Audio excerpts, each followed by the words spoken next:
You're listening to ReachMD XM 160, the channel for medical professionals. Welcome to Advances in Women's Health, sponsored in part by Eli Lilly. Your host is Dr. Lisa Mazzullo, Assistant Professor of Obstetrics and Gynecology at Northwestern University Medical School, the Feinberg School of Medicine. You're listening to ReachMD, the channel for medical professionals. Welcome to Advances in Women's Health. I'm Dr. Lisa Mazzullo, your host, and with me today is Dr. Cynthia Wong, an Associate Professor of Anesthesia at Northwestern University Medical School and the Medical Director of Obstetrical Anesthesia at Prentice Women's Hospital. Welcome, Dr. Wong. Thank you. So to begin with, I think epidural anesthesia seems like a gift to patients in labor. Do you want to maybe talk a little bit about what the difference is or the different types of epidural that are available? Sure. Well, labor hurts, as we all know, and it hurts a lot. There are different types of epidurals that we can use to remedy that. Traditionally, back in the old days, and we're talking about 30 years ago, as you said, in the 1970s, we did epidurals with local anesthetics. The local anesthetic we usually used was bupivacaine, and we infused it either intermittently or continuously, and women got nice and numb from their umbilicus on down. But it was also associated with a significant degree of motor blockade, which was uncomfortable for women. They felt like beached whales. They couldn't really move around in bed. And it may have contributed to an increased incidence of instrumental vaginal delivery. So about 20 or 25 years ago, somebody very bright discovered mu opioid receptors in the spinal cord and discovered that if we added opioids to our local anesthetic mix, we could cut down on the amount of local anesthetic that we administered and accomplish two things. Number one, we would get better pain relief because we were kind of addressing two different mechanisms of the pain that's mediated and treated by local anesthetics, which is a somatic type pain, and the pain that is mediated through mu opioid receptors. So the advantages were we could cut down on the amount of local anesthetic, which cut down on the motor block, which cut down on the uncomfortable feeling of not being able to move around in bed. Which improved pushing in labor, which was lovely. Correct, and allowed some women to walk if they wanted to. And we used lower doses of both drugs. So we used lower doses of local anesthetics and lower doses of opioids, which means there's lower side effects from each one of those drugs, both for the mom and the fetus. And you were talking briefly about the possibility of walking. And, there's quite a lot of lay press talking about walking epidurals versus traditional epidurals. Can you maybe comment a little bit about what the advantage or disadvantage of those would be? Sure. Really, the walking epidural is what I just talked about. It's the newer technique where we use low concentrations of local anesthetic and combine it with opioid. Because if we just use low concentrations of local anesthetic by itself, many women would have breakthrough pain. And this is the anesthetic that I think all modern-day obstetric anesthesiologists should be aiming for, whether or not a woman gets up and walks. Some women, when they get pain relief during labor, would prefer to take a nap. They really don't want to walk. Research has shown that walking doesn't make any difference in terms of the outcome of labor. In other words, it doesn't decrease your risk of having a C-section or a forceps delivery, but many women feel more comfortable getting up and walking around, having the ability to go to the bathroom. Is there any disadvantage to having a walking epidural? There really isn't, except that we use lower doses of drugs, as I said, and they won't be enough for some women. So back in the old days, we gave a much higher dose of drug, and it made everybody comfortable. Now we give lower doses, and they make most women comfortable, but there will still be a few women who will need the higher doses and will need a little bit more attention. It's not a big deal. We just go back in and individualize the anesthetic much more than we used to. When we're thinking about early labor, the anesthetic for that time has changed, I think, a lot from research you've done, which we'll talk a little about in a minute. But opioids were often used in early labor, and I was wondering if you could comment a little bit about the advantages or disadvantages of using intrathecal analgesia over a systemic analgesia in early labor. So we used to give a lot of systemic analgesia, opioid analgesia, early in labor, in the belief that if we gave an epidural too early, it would slow things down and cause C-sections. And systemic opioids do not work very well for labor pain. They make women sleepy, they make women groggy, they throw up a lot. We have the illusion maybe that it provides a little bit of analgesia, but when you go in there and actually study it, there are some studies that show that you really don't get any significant analgesia out of systemic opioids at all. They would feel sleepier during it happening, but not feel real relief. Right. And the other problem is that actually might make things worse, because what happens is women hyperventilate during contractions. That actually decreases uterine blood flow, which is not a bad thing for someone who has normal uteroplacental perfusion, but could be an issue in someone who has decreased uteroplacental perfusion. And then in between contractions, because they've hyperventilated during the contraction, they hypoventilate, which is made worse when you have narcotics on board. And then hypoventilation could conceivably lead to maternal hypoxemia, which would lead to fetal hypoxemia. And so you're getting kind of the worst of both worlds here. You're not getting pain relief and you're hypoventilating. One of the challenges I think you must find when you do the research you're doing is how do patients really perceive pain? Because I think it's really a subjective rather than objective thing. And I know there are some ways you've come up with measuring that. Can you comment a little bit about how you've dealt with that problem? Well, you're absolutely right. Pain is extremely multidimensional. Our little VRS score, verbal rating score, 0 to 10, is mostly inadequate, although easy to use, and so we use it quite frequently. But, we tell patients 10 is the worst pain you could ever imagine, and most people can't imagine the worst pain imaginable. So we've all had the experience where women say they're 8 on a 10 scale, and you think to yourself, oh, dear, you don't really know what it's going to get, what it's going to be like. Exactly. And interestingly enough, women usually ask for their epidurals when they have the same pain score. It's usually about 7 or 8 out of 10. But when they get to 8 or 10 centimeters, they're still 7 or 8 out of 10. And we all know that it hurts more as labor progresses. So you can see right there that this pain score is inadequate in estimating pain.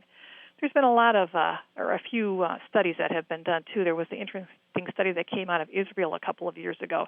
And in this particular hospital in Israel, the caregivers are Jewish physicians and nurses, and there is a Jewish patient population and a Bedouin patient population.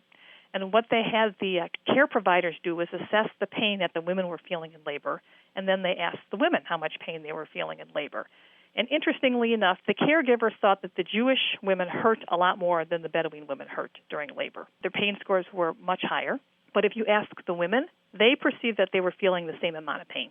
So we really also have an issue in how we perceive women are in pain and how we assess that. So what would you suggest we do now? Well, some of my colleagues at other institutions are trying to develop multidimensional pain scores, not ready to use yet, not validated clinically. It's hard to make them so they're useful clinically, because really if you evaluate all the dimensions of pain, it would take us 15 minutes to evaluate everybody for pain, and we all know we don't have that kind of time. So I think now you just have to sit down for a few minutes with the patient and figure out what's going on. Is it pain? Is it anxiety? What's contributing to their feeling of not being comfortable? If you're just tuning in, you're listening to Advances in Women's Health on ReachMD, the channel for medical professionals. I'm Dr. Lisa Mazzullo, and I'm speaking today with Dr. Cynthia Wong, and we're discussing the challenges of epidural anesthesia and its effect on labor and patient care. Dr. Wong, the next thing I want to address is some of the information that came out of your study regarding early epidural usage in labor and its lack of impact on cesarean section and labor progress. And first tell us, who were the patients you included in this study? So the original study that was published a couple of years ago included patients who were having babies for the first time, so nulliparous patients, in early labor. They had to ask for pain relief before their cervix was dilated 4 centimeters. Did you find there was an impact on using the epidural anesthesia earlier as far as the course of labor or the result of the labor delivery mode? So there was no difference in the cesarean delivery rate between giving women what's called a combined spinal epidural early in labor compared to giving them systemic opioid. Labor was actually faster in the women who got the epidural early in labor, and it was faster by a lot, by a median of 80 minutes. Obviously, the pain relief was much better.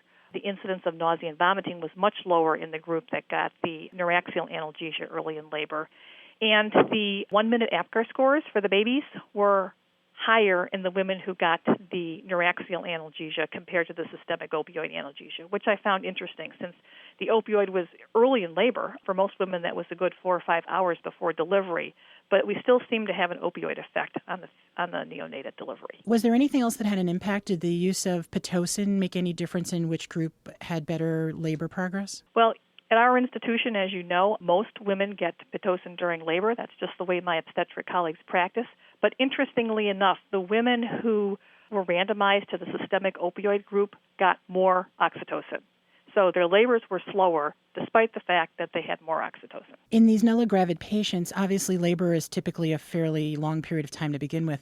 Do you have any concerns about the catheter or the medication usage over longer periods of time in the patient for either the mother or the baby? Not really. We use fairly low doses, and so the duration is not a major factor. It's true that the longer you leave an epidural catheter in place, the higher the infection risk, but we're talking about days compared to hours. So leaving it in 6 compared to 8 hours is not a big deal. And are there any clinical scenarios where we would not be able to use an epidural anesthetic in this scenario? Well, epidural analgesia is absolutely contraindicated, obviously by patient refusal. We also do not put it in patients who have a coagulopathy or are taking anticoagulants. If there would be bleeding in the epidural space, it's a closed space. It's surrounded by bone. The hematoma can't go anywhere, and so we would get compression of nerves or spinal cord tissue, and that could be catastrophic. So we don't put it in people who have a coagulopathy. Thanks to Dr. Cynthia Wong, who's been our guest, and we've been discussing the challenges of epidural anesthetic and its role in labor. I'm Dr. Lisa Mazzullo. You've been listening to Advances in Women's Health on ReachMD, the channel for medical professionals. Please visit our website at reachmd.com, which features our entire library through on-demand podcasts, or call us toll-free with your comments and suggestions at 888-MD-XM157. Thank you for listening. Thank you for listening to Advances in Women's Health, sponsored in part by Eli Lilly, with your host, Dr. Lisa Mazzullo. For more details on the interviews and conversations in this week's show, or to download the segment, please go to reachmd.com/women's health. Well, hello, Nancy. Hi, Doctor. How's the osteoporosis medicine I prescribed working for you? Well, it's fine, Doctor. But, I saw this commercial for something called Avista, raloxifene hydrochloride. Yes, Avista. It's prescription only, and it's the one medicine that treats osteoporosis and reduces the risk of invasive breast cancer in postmenopausal women with osteoporosis. It's important to note, though, that Avista does not treat breast cancer, prevent its return, or reduce the risk of all forms of breast cancer. Am I at risk for invasive breast cancer? I don't have a family history. Well, family history is important, but there are other risk factors that I need to take into consideration, including your advancing age and personal history. And based on my risk assessment, you may be at risk. So you think Avista is right for me? Well, individual results may vary, but I think for you, the benefits of Avista would outweigh the potential risks. Let's switch you today. Well, thank you, Doctor. I'm glad I asked about it. No problem.